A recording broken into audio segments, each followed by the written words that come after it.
Argentina, pesta gol ke gawang Venezuela lewat brace Lionel Messi. Dari Eropa, Spanyol kalahkan Bulgaria 3-0 tanpa ampun. Kabar hangat juga datang dari Inggris. Ruben Loftus-Cheek kembali perkuat timnas. Sementara kejutan besar terjadi di London. Daniel Levy resmi mundur dari kursi Tottenham Hotspur.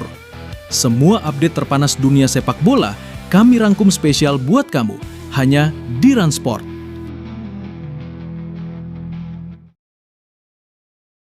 Timnas Argentina meraih kemenangan 3-0 atas Venezuela pada kualifikasi Piala Dunia 2026. Lionel Messi jadi bintang kemenangan tim Tango dengan bikin brace. Messi mencetak gol masing-masing di menit ke-39, kemudian pada menit ke-80, dan ditambah gol Lautaro Martinez di menit 76. Argentina menutup laga dengan kemenangan 3-0, membuat tim asuhan Lionel Scaloni mengamankan tiket ke Piala Dunia 2026 dan semakin kukuh di puncak. Brasil mengukuhkan posisinya di urutan kedua klasemen kualifikasi Piala Dunia 2026 zona CONMEBOL, setelah tim Samba mengalahkan Chili dengan skor 3-0. Gol Brasil dicetak oleh Estevão di menit 38, Lucas Paqueta di menit 72, dan ditutup oleh Bruno Guimaraes di menit 76. Hasil ini membuat Brasil kukuh di posisi kedua klasemen CONMEBOL dengan 28 poin dari 17 laga, selisih 10 angka dari Argentina di puncak. Berikut hasil dan klasemen di kualifikasi Piala Dunia 2026 zona CONMEBOL.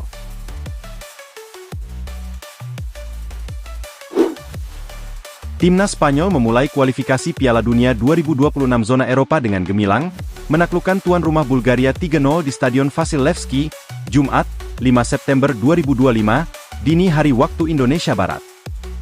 Gol-gol Spanyol dicetak oleh Mikel Oyarzabal di menit ke-5, Marc Cucurella pada menit ke-30, dan Mikel Merino yang memastikan keunggulan 3-0 sebelum babak pertama usai. Meski terus mendominasi hingga akhir laga, Spanyol gagal menambah gol.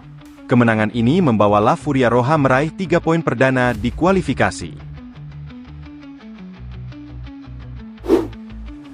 Timnas Jerman harus menelan kekalahan 0-2 saat bertandang ke Slovakia pada laga kualifikasi Piala Dunia 2026 zona Eropa Grup A, Jumat, 5 September 2025, di Stadion Tehelnepol. Slovakia membuka keunggulan lewat David Hanko pada menit ke-42.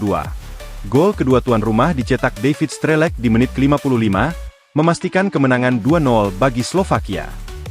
Dengan hasil ini, Slovakia naik ke peringkat kedua klasemen Grup A dengan 3 poin, sementara Jerman berada di posisi ketiga tanpa poin. Beşiktaş dikabarkan mengajukan tawaran resmi senilai 22 juta euro untuk winger Arsenal, Leandro Trossard. Meski bursa transfer Premier League sudah ditutup, klub Turki masih bisa membeli pemain hingga 12 September. Trossard sebelumnya sempat dikaitkan dengan Fenerbahce, namun memilih memperpanjang kontrak di Arsenal hingga 2027 dengan kenaikan gaji. Meski begitu, persaingan ketat di lini serang membuat menit bermainnya terbatas musim ini. Mikel Arteta menegaskan ingin mempertahankannya. Namun laporan menyebut Arsenal siap mempertimbangkan tawaran Beşiktaş. Masa depan Trossard pun kini tengah jadi sorotan. Dengan bursa transfer musim panas ditutup, Barcelona kini fokus pada perpanjangan kontrak pemain kunci, terutama Frenkie de Jong. Kontrak gelandang asal Belanda itu berakhir pada 2026, dan klub ingin segera mengikatnya lebih lama. Pembicaraan sudah berlangsung dalam beberapa pekan terakhir, namun sempat tertunda karena perpisahan De Jong dengan agennya. Kini, Barca menawarkan perpanjangan hingga 2028 dengan opsi sampai 2029, meski dengan gaji yang lebih rendah. Kedua pihak sama-sama ingin melanjutkan kerjasama, dan Blaugrana yakin De Jong, salah satu kapten tim serta pemain penting bagi Hansi Flick, akan bertahan di Camp Nou. Ruben Loftus-Cheek resmi kembali ke timnas Inggris setelah 5 tahun absen. Gelandang AC Milan berusia 29 tahun itu dipanggil menggantikan Adam Wharton yang cedera untuk laga melawan Andorra dan Serbia. Loftus-Cheek terakhir bermain untuk Inggris pada 2019, dan mengaku sempat melupakan peluang kembali ke level internasional. Namun, performa konsisten bersama Milan membuat namanya dipanggil lagi. Ia pernah tampil di Piala Dunia 2018 dan mencatat 10 caps, meski karirnya sempat terganggu cedera.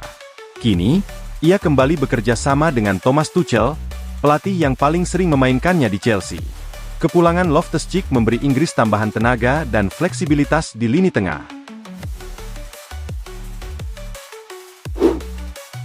Tottenham resmi umumkan mundurnya Daniel Levy, setelah hampir 25 tahun memimpin klub London Utara tersebut.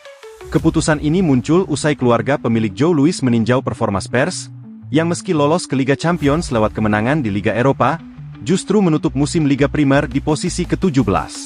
Tekanan dari para supporter membuat manajemen bergerak cepat melakukan perubahan besar. Peter Charrington kini ditunjuk sebagai ketua non-eksekutif, sementara Vinay Venkatesham akan berperan lebih penting sebagai CEO. Dengan hadirnya manajer baru Thomas Frank, keluarnya Levy dianggap sebagai awal dari era baru Tottenham, dengan harapan bisa meraih lebih banyak kemenangan dan kesuksesan di masa depan. Casemiro dikabarkan menolak tawaran menggiurkan dari Al Nassr pada musim panas ini, yang bisa mempertemukannya kembali dengan Cristiano Ronaldo. Gelandang Brasil itu memilih bertahan di Manchester United demi ambisi besar, tampil di Piala Dunia. Meski kontraknya tersisa 1 tahun dan sempat kesulitan menjaga posisi inti, Casemiro menegaskan motivasinya bukan finansial. Ia merasa masih nyaman di Old Trafford, dan ingin kembali jadi andalan timnas di bawah Carlo Ancelotti. Bagi Casemiro, fokus saat ini adalah membantu United meraih sukses sekaligus menjaga peluang tampil di ajang terbesar sepak bola dunia.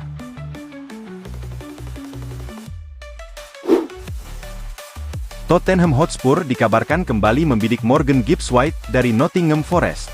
Menurut laporan Vichages, Spurs siap mengajukan tawaran baru senilai 65 hingga 70 juta euro pada Januari mendatang. Minat Spurs bukan hal baru, karena musim panas lalu mereka gagal total setelah Forest menolak melepas sang gelandang serang. Meski sudah mendatangkan Xavi Simons, Spurs merasa masih butuh kedalaman, terutama jika James Maddison absen lama. Gibbs-White dinilai sosok ideal untuk memperkuat lini serang. Namun, Forest memiliki ambisi besar menembus 4 besar, sehingga negosiasi diprediksi sangat sulit. Tottenham harus siap bersaing dengan harga lebih tinggi untuk meyakinkan Forest melepas pemain kuncinya.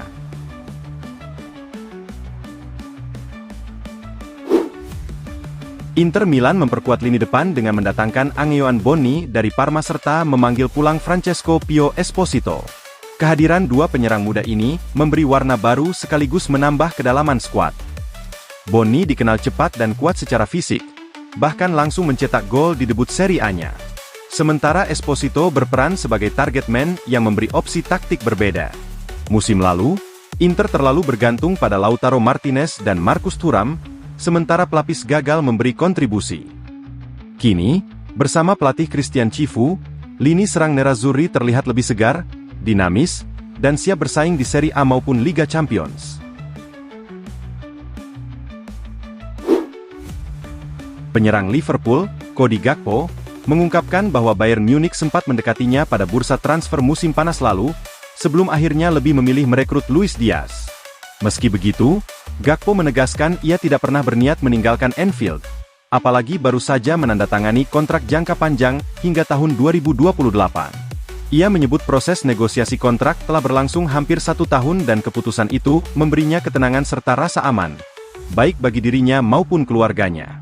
Dengan kontrak baru tersebut, Gakpo kini siap memikul tanggung jawab lebih besar di lini depan Liverpool setelah kepergian Luis Diaz, bersama rekrutan anyar Florian Wirtz, Hugo Ekitike, dan Alexander Isak. Para pendukung The Reds pun berharap komitmen jangka panjang sang penyerang Belanda bisa berbuah performa konsisten di bawah kepemimpinan Arne Slot.